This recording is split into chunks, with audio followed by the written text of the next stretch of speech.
Welcome back to the show. For many of us, the 11th of February is a day that passes without much significance. However, you might not know that today is a very, very important day for one special saint. Yes, yeah, absolutely. Here to tell us all about her, we have been talking about her on the show today, is of course Saint Gobnait, and we have Shane Lahan, our folklorist, telling us all about her. Of course, Shane, you are a beekeeper, and Saint Gobnait, the patron saint of beekeepers. Absolutely, and you know, that's one of the things. Yeah. And it was only a few days ago, if you think back, we were here talking about St. Bridget.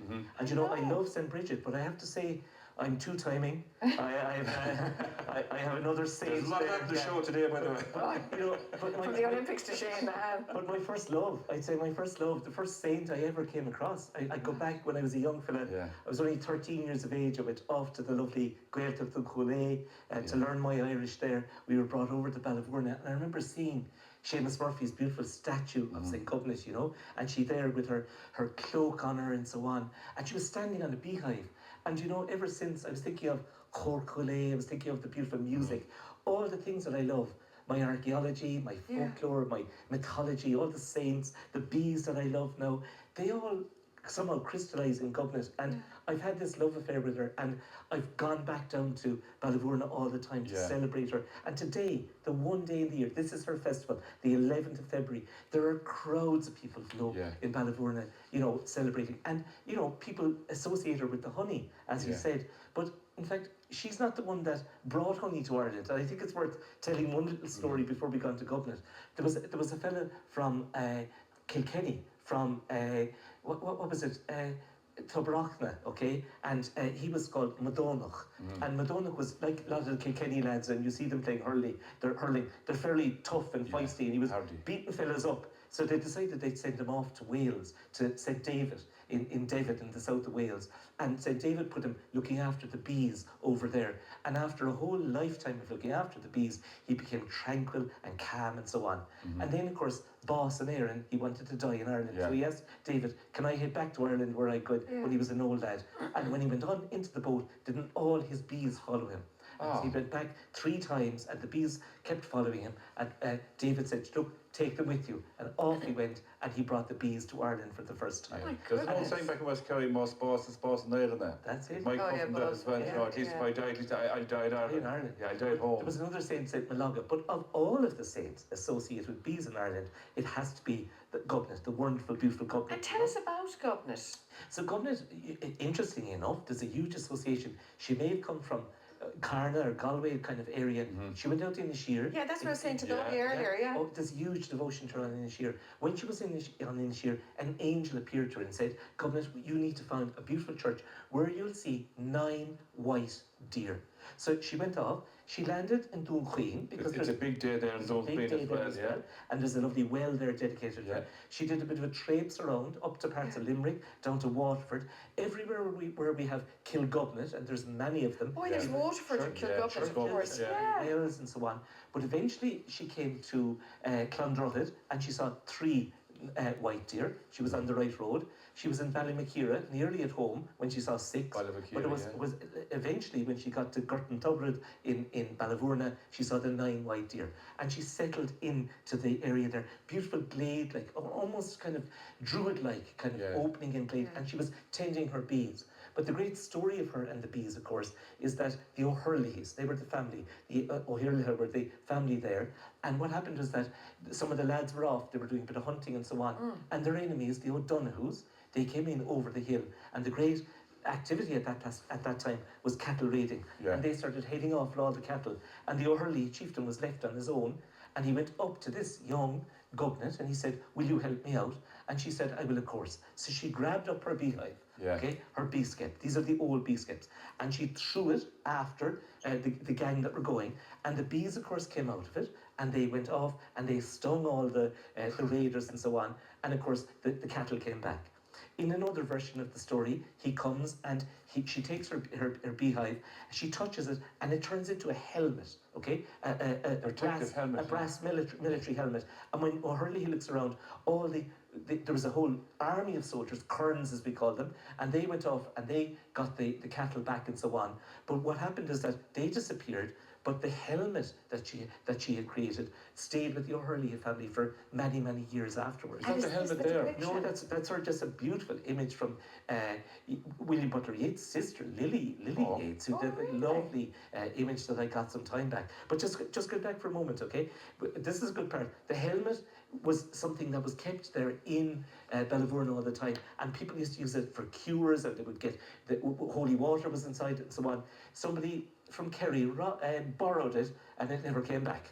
So that's Is it in one your of the house part of the somewhere? scale Might there. be in Dunqueen. It could be in With the Dunqueen. connection. Because I remember the older fellas in Dunqueen saying that there were 2 days that they wouldn't go to see fishing. One was Good Friday, and the other was Lyle Gobnait. Oh No. wow! Yeah. Wow! Yeah, the Wow. 2 days that you wouldn't go to the sea fishing, no matter how nice the weather was, they wouldn't go out fishing. Amazing. Yeah. But there was another part. So the helmet is gone, but there is one thing left Yeah. that nobody got their hands on down in Ballyvourne at the moment, and that's a beautiful statue, a wooden statue of Gobnait, and it's only brought out on one day in the year.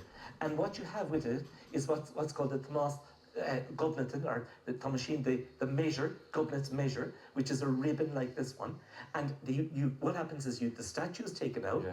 and there's a special ritual that you have, is that you put they put the ribbon around. I think we have some footage of that. yeah. Here we There's go, more yeah. of my partner doing that's that more, for me.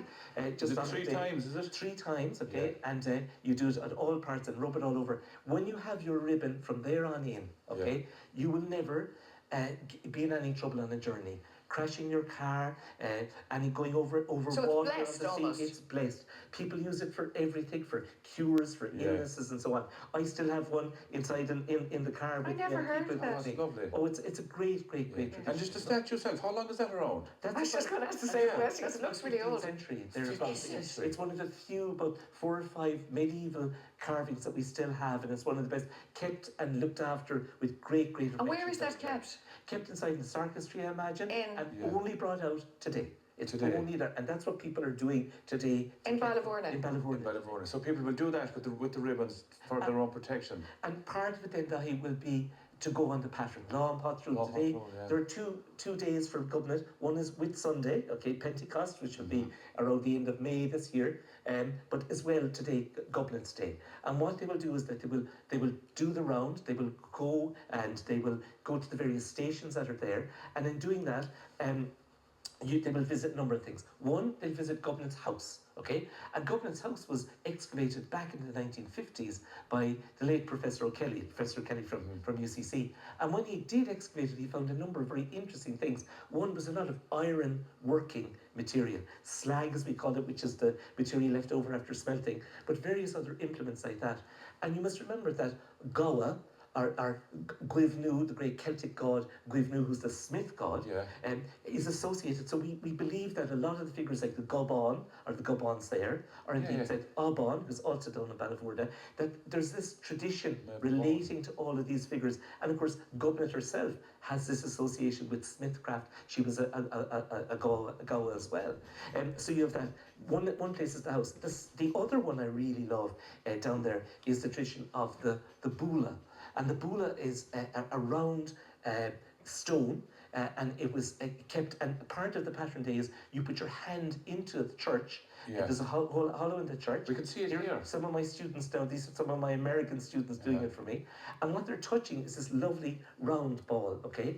And there was a great tradition that at one point in time there was some figures, they were going to build a castle in and around the area and take away the lovely sanctuary that was there. So Gobnait has her own little chair, her own little seat, and she sits up on top of that. And what happened is she used to throw the bulla, and she'd knock down whatever the lads had built in the one day. She'd knock it down, and the bulla used to come back like a boomerang, and she'd have it again.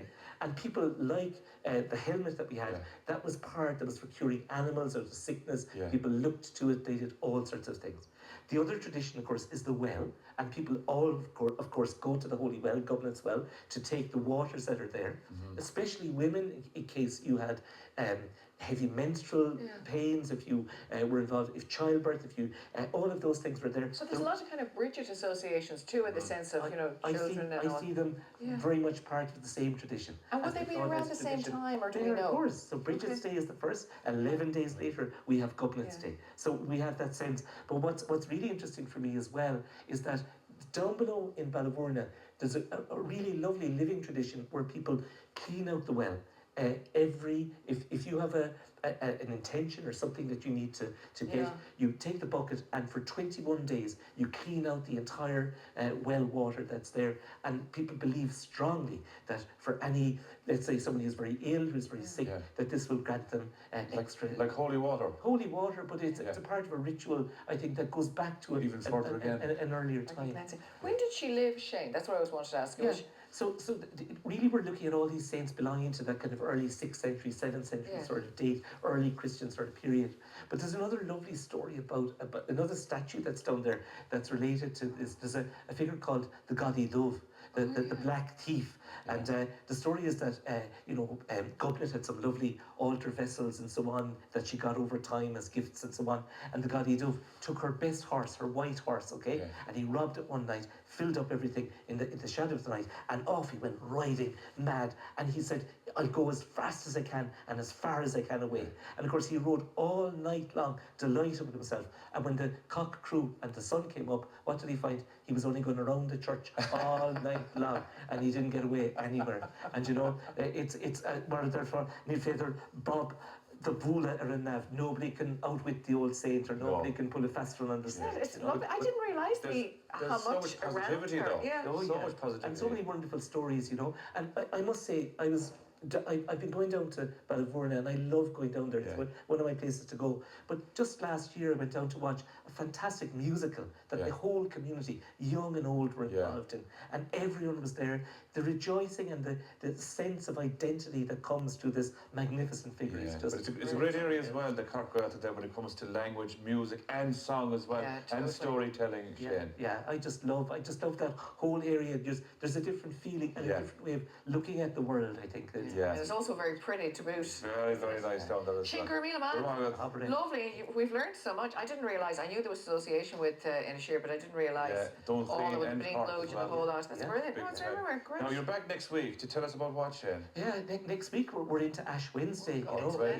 Yeah. So we've Shrove Tuesday. I'm going to be talking a little bit about pancakes, talking a little bit about marriage, talking about all of the traditions. Skelliging. Skelliging Day, yeah. Yes, And the yes. Skellig lists. Well, another day you got marked, was it? That's right. You have, when people didn't get married, you could maybe the Sunday afterwards. X marks the spot. That's it. That's it. Thanks, Shane, Jake. thanks so much for coming, and we'll see you next week. Now we